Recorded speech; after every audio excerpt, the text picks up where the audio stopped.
जब कट्टरपंथियों के हाथों में बांग्लादेश की ताकत चली गई है तो क्या चुनाव, क्या इलेक्शन, क्या पॉलिटिकल पार्टीज,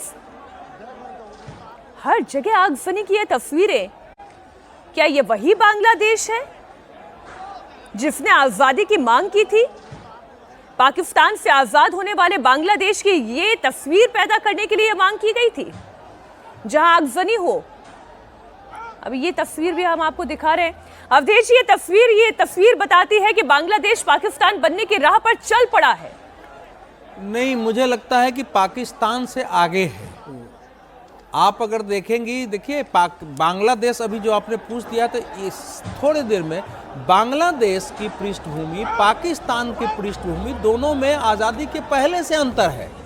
ज्यादा दंगे हिंदुओं के विरुद्ध या गैर मुस्लिमों के विरुद्ध, चाहे डायरेक्ट एक्शन डे हो या नोआ खाली हो, ये ज्यादातर बांग्लादेश में हुए।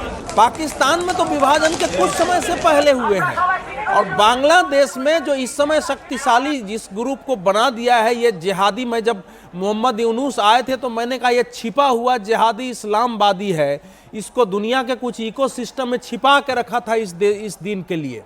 और इसने पहले भारत विरोधी, पहले इसने आग लगाई भारत विरोधी, अब उसकी आग लग रही है। अब उनके सामने समस्या, उस्मान हादी, इस समय उस्मान हादी जब लगातार भारत विरोधी बयान दे रहा था, जब कहा था कि उच्चायुक्त को निकाल दे, जब उसने नक्शे पेश किए ग्रेटर बांग्लादेश का जिसमें हमारे पूर्वोत्तर का अंश था, जब उसने कहा कि भारत पहले से बोलता था कि धीरे धीरे बांग्लादेश भारत का जो है गुलाम जैसा होता जा रहा है, उसने आग लगाई तो इन्होंने साथ दिया।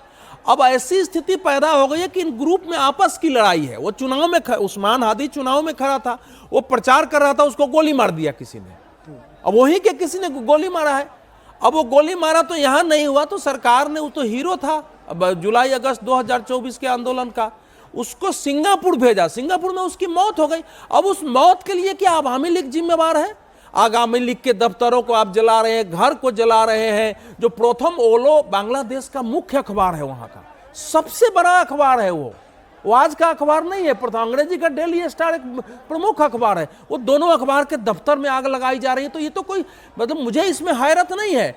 बांग्लादेश इस समय स्वयं लगाए हुए इस जिहाद इस्लामिक कट्टरपंथ के आग में ध्वस्त होकर जल रहा है। लेकिन समस्या उसमें इतनी है कि ये आग की आंच भारत तक भी पहुंच रही है।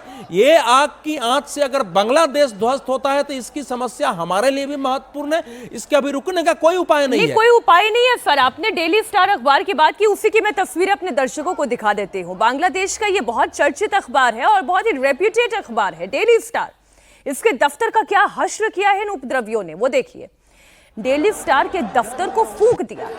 डेली स्टार बांग्लादेश का बड़ा अखबार जहां पर बड़ी संख्या में प्रदर्शनकारी पहुंचे और डेली स्टार की बिल्डिंग में आग लगा दी। बड़ी संख्या में उपद्रवी दफ्तर के बाहर पहले जुट गए और फिर बिल्डिंग को आग के हवाले कर दिया। और टारगेट आप समझिए, टारगेट वहां का लोकतंत्र है। कट्टरपंथी सब कुछ अपने हाथ में ले लेना चाहते हैं।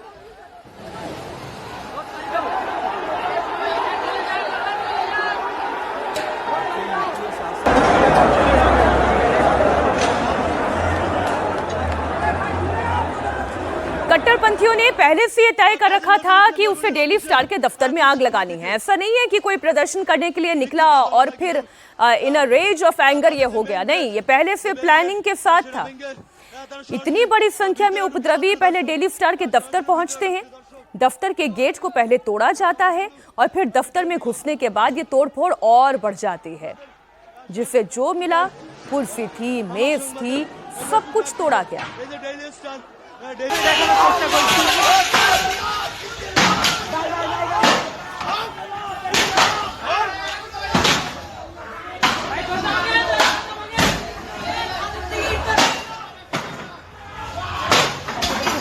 দেখানোর চেষ্টা করছি বিক্ষুব্ধ ছাত্র জনতা কিন্তু সায়রাটে ভাঙচুরের করছে। দর্শক আপনাদেরকে দেখানোর চেষ্টা করছি।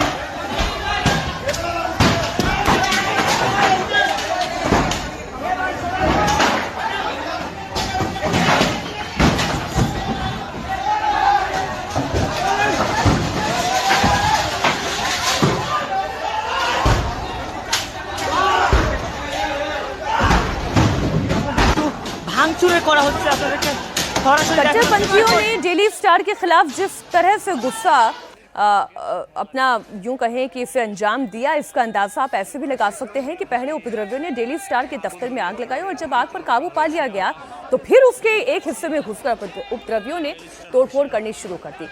वो ये चाहते थे कि कुछ भी साबुत बचे ही ना। विनोद जी, ये असलियत है इस वक्त बांग्लादेश की।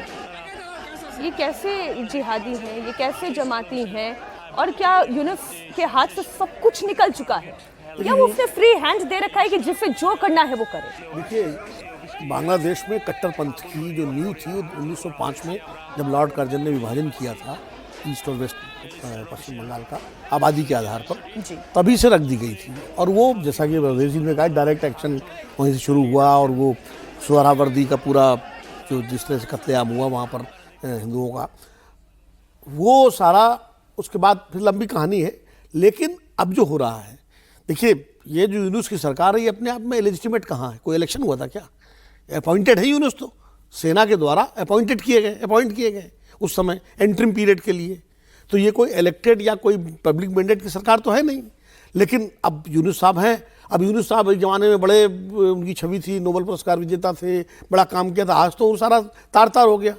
जब आपके हाथ में कंट्रोल नहीं है, अगर शेख हसीना देश छोड़ के भाग सकती हैं, भारत में शरण ले सकती हैं, तो जब यूनुस साहब को भी छोड़ देना चाहिए जब उनके हाथ में नहीं है। जब आप नहीं तय कर पा रहे हो, जो हालत हो रही है, अखबार के दफ्तर, वहाँ के माइनॉरिटीज़ जो हैं उसमें हिंदू ईसाई वो सब मारे जा रहे हैं, जिस तरह से वहाँ लोगों को सड़कों पर पकड़ के, तो ये अराजकता से भी आगे की पराकाष्ठा है। बांग्लादेश तो बर्बादी की राह पर है। जो 15-20 साल में अचीवमेंट बांग्लादेश ने आर्थिक क्षेत्र में किया था पिछले उसमें, वो सारा ध्वस्त हो गया। आज बांग्लादेश में कोई इन्वेस्टमेंट करने के लिए तैयार नहीं है। आज बांग्लादेश में जब शांति नहीं होगी, पीस नहीं होगी, तो कौन इन्वेस्टमेंट करेगा? और बांग्लादेश कहाँ जा रहा है ये किसी को नहीं पता। ये जो कट्टरपंथी जो आगे कूद रहे हैं, इनको भी नहीं पता कि कहाँ ले जा रहे हैं बांग्लादेश को। और ये तो लूटपाट कर रहे हैं सारा। मुझे लगता है कि ये सही समय है कि इस वक्त विश्व की तमाम संस्थाओं को बांग्लादेश के मामले में गौर करना चाहिए और जो सार्थक कदम उठाए जाने चाहिए उठाए जाने वो चाहिए। 3 चीजें जो मुझे अभी इन तस्वीरों में दिखाई दे रही है, कुछ और तस्वीरें मैं आपके सामने रख रही हूँ। उपद्रवियों के टारगेट पर सिर्फ डेली स्टार अखबार ही नहीं था, बांग्लादेश का सबसे बड़ा अखबार प्रथमालो भी था। प्रथम मतलब फर्स्ट, हाँ। है ना? अब उपद्रवियों ने प्रथमालो के दफ्तर पर भी तोड़फोड़ की और आगजनी कर दी। दफ्तर के बाहर पहले नारेबाजी की गई, अल्लाहू अकबर के नारे लगाए गए। अरे अकबर का क्या लेना देना, अल्लाह का क्या लेना देना? आप जो ये इस तरीके से जाकर दफ्तरों में तोड़फोड़ कर रहे हैं, अल्लाह का कौन सा ऐसा हुक्म था? लेकिन उन्हीं का नाम लेकर ये किया जा रहा है ना। आपने अखबार के दफ्तर पर पहले तोड़फोड़ की, प्रदर्शनकारियों ने फिर इसे जलाकर राख कर दिया और नाराए तकबीर अल्लाहू अकबर के नारे लग रहे हैं।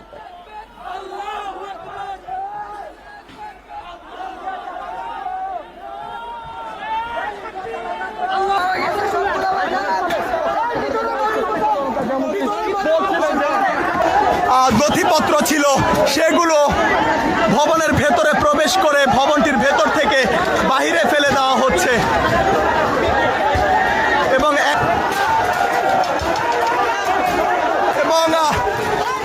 ভয়াবহ এক চিত্র এখানে কারণ বাজারে ভয়াবহ যে চিত্র দেখা যাচ্ছে এবং আমরা দেখতে পাচ্ছি ভবনের ভেতরে যে সমস্ত আসবাবপত্র ছিল, যে সমস্ত নথিপত্র ছিল, সেটা প্রবেশ করে ভবনটির ভেতর থেকে বাহিরে ফেলে দেওয়া अब হচ্ছে। जो ये बंगाली भाषा नहीं समझ पा रहे हैं उनके लिए मैं थोड़ा आसान कर दूं। ये कह रहे हैं कि भवन के अंदर प्रदर्शनकारी चले गए और फिर वहां पर जितने भी पत्र थे यानी कि पेपर्स थे उन्हें फेंक दिया, जितना भी सामान था वहां पर उसे नष्ट कर रहे हैं। बांग्लादेश में प्रदर्शनकारी पत्रकारों को निशाना बना रहे हैं। उपद्रवियों ने सीनियर जर्नलिस्ट नूरुल कबीर के साथ मारपीट की। इस दौरान नूरुल कबीर ने बचने की बहुत कोशिश की, लेकिन उपद्रवी उन्हें चारों तरफ से घेरे हुए थे। कुछ लोग नूरुल कबीर को गालियां देकर उनके साथ मारपीट कर रहे थे।